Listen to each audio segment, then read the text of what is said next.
അസ്സലാമു അലൈക്കും വറഹ്മത്തുള്ളാഹി തആല വബറകാതുഹു. അല്ലാഹുമ്മ സ്വല്ലി അലാ സയ്യിദിനാ മുഹമ്മദിനിൽ ഫാത്തിഹി ലിമാ ഉഗ്ലിഖ് വൽ ഖാതിമി ലിമാ സബഖ് നാസിറിൽ ഹഖ് ബിൽ ഹഖ് വൽ ഹാദി ഇലാ സിറാത്തിക്കൽ മുസ്തഖീം വഅലാ ആലിഹി ഹഖ ഖദ്രിഹി വമിഖ്ദാരിഹിൽ അദീം. അൽഹംദുലില്ലാഹ്. അങ്ങനെ നമ്മൾ നിലകൊള്ളുന്നത് പുണ്യ പെരുന്നാൾ ദിനത്തിലാണല്ലേ. നിങ്ങൾ രാവിലെ പള്ളിയിലൊക്കെ പോയി, അതുപോലെ തന്നെ ഖുതുബകളിലും നിസ്കാരങ്ങളിലും തസ്ബീഹുകളിലും ഒക്കെ പങ്കെടുത്തു.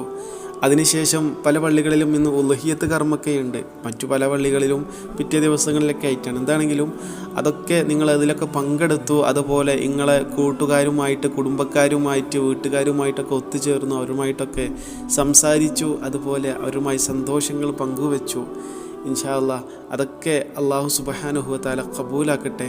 പടച്ച റബ്ബ് ഓൻ്റെ ഉത്തമ അടിമകളിൽ പടച്ച റബ്ബ് ഉൾപ്പെടുത്തി തരട്ടെ. ഈ സന്തോഷ നിമിഷങ്ങൾ പടച്ച റബ്ബ് ഓൻ്റെ കൃപ കൊണ്ട് എന്നും നിലനിർത്തി തരട്ടെ. ആമീൻ. കൂടുതൽ നീട്ടിപ്പരത്തി പറയുന്നില്ല. എന്താണെങ്കിലും ഈദ് മുബാറക്, തഖബ്ബലല്ലാഹു മിന്നാ വ മിൻകും സ്വാലിഹൽ അഅമാൽ. ചെറിയൊരു കാര്യം ഉണർത്താനാണ് ഈ ഒരു വീഡിയോയിലൂടെ വന്നിട്ടുള്ളത്. പ്രിയരെ, നമുക്കറിയാം, നമ്മളിൽ നിന്ന് ഒരുപാട് ആളുകൾ മരണപ്പെട്ടു പോയിട്ടുണ്ടല്ലേ, നമുക്കെല്ലാവർക്കും അറിയാം. അവരെ ഒരിക്കലും നമ്മളെ മറന്നു പോകരുത്. ഈ ഒരു സന്തോഷ നിമിഷങ്ങളിൽ അവരെയും നമ്മൾ ചേർത്ത് പിടിക്കണം. കാരണം അവർ നമ്മുടെ ദുആ, അവർ നമ്മളിൽ നിന്നുള്ള അവർക്ക് ലഭിക്കുന്ന സന്തോഷങ്ങൾ ആഗ്രഹിക്കുന്നുണ്ട്.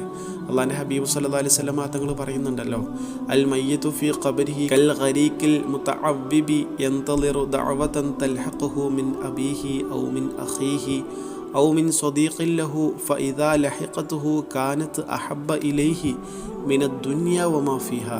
അല്ലാഹുവിൻ്റെ ഹബീബ് സല്ലല്ലാഹു അലൈഹി വസല്ലം തങ്ങൾ പറയാണ്, വെള്ളത്തിൽ മുങ്ങി ആണ്ട് പോകുന്നവനെ പോലെയാണ് മയ്യത്ത് ഖബറിൽ കിടക്കുന്നത്. ഖബറാളി അവൻ്റെ പിതാവിൻ്റെ, അവൻ്റെ സഹോദരന്മാരുടെ, കൂട്ടുകുടുംബക്കാരുടെ പ്രാർത്ഥന പ്രതീക്ഷിച്ചു കൊണ്ടിരിക്കുകയാണ്.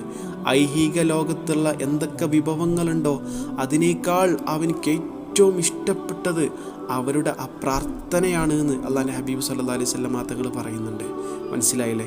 അപ്പോൾ നമ്മളിൽ നിന്ന് നമ്മുടെ ഈ സന്തോഷ നിമിഷങ്ങൾ അവർ ആഗ്രഹിക്കുന്നുണ്ട്. നമ്മളിൽ നിന്നുള്ള ഹദിയകൾ, ദുആകൾ അവർ പ്രതീക്ഷിക്കുന്നുണ്ട്. സോ ഒരിക്കലും നമ്മൾ അവരെ മറന്നു പോകല്ലേ.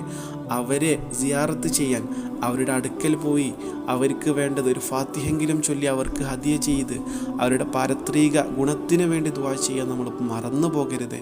ഈ ഒരു കാര്യമാണ് ഇൻഷാ അല്ലാഹ് ഓർമ്മപ്പെടുത്താനുള്ളത്. വഫഖനല്ലാഹ്. അല്ലാഹു തൗഫീഖ് നൽകട്ടെ. അസ്സലാമു അലൈക്കും വറഹ്മത്തുള്ളാഹി.